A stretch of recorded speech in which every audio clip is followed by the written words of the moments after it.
Embeera ekyali yakwewunaganya amaka g'abadde omubaka omukyala wa disitulikiti Dokolo Cecilia Ogwal agasangibwa Bugoloobi okumpi ne Kampala.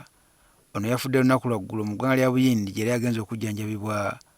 Omu ku batuuseko mu maka gano olwaleero ye Miriam Matembe nga ye n'omugenzi Cecilia Ogwal babadde balinnya mu kimu bwe kituuka ku kulwanira eddembe ly'abakyala n'abaana. Matembe agamba nti okulondebwa kwe mu kiseera we yabeerera mu Palamenti ab'embalala baayagala okufuna omuntu alina embavu asobola okwenganga Cecilia Ogwal yali mu Palamenti mu kiseera ekyo ng'ayogeza obuvumu obutagambika. Bwe bamanya nti Cecilia Ogwal agenda kwesimba eyo lira nga bagamba bannange mmwe abali wano mulina okulonda mukyala Matembe yajja kutuuka ye n'asobola Cecilia Ogwal oyo kubanga Cecilia Ogwal wa UPC nze nali NRM ate tugenda kukola constitution ate tulina okulaba bye tulwanako kakati awo ku linnya lye nange ne nfunirawo akaluule yenkole kubanga bampimamu ne bagamba nti oyo yajja kusobola.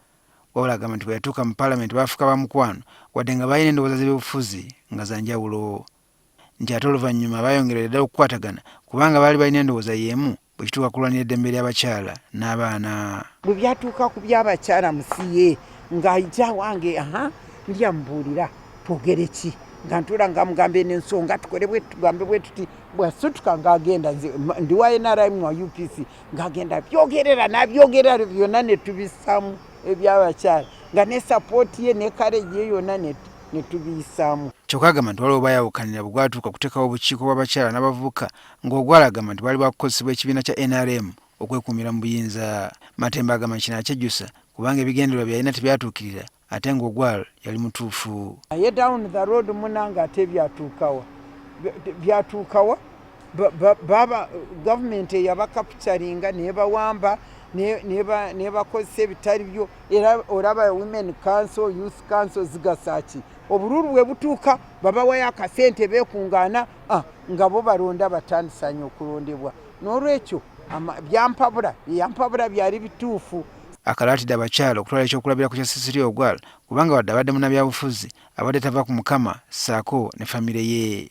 Ye minisita w'ebyobulamu Dr. Jane Luther Cheng asiimye omugenzi Cecilia Ogwal olw'okulwanirira ebyobulamu naddala ku kyofuna ebyuma eby'omulembe mu ddwaliro lya kansa e Mulago. One of her last very strong advocates or advocacy was on the issue of having a PET scan in Uganda Cancer Institute.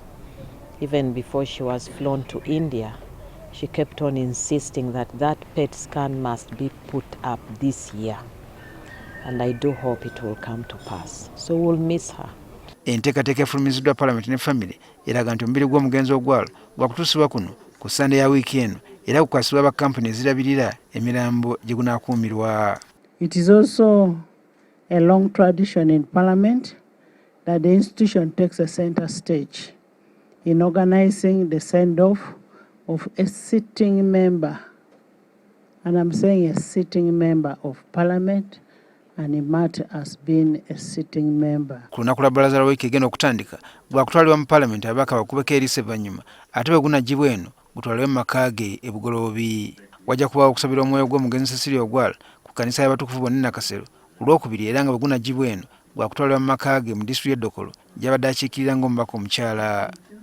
Ku lwokusatu omubiri gw'omugenzi gwakutwalibwa ku kitebe kya disitulikiti olwo abakiise ku lukiiko lwa disitulikiti banamukungubagira mu butongole.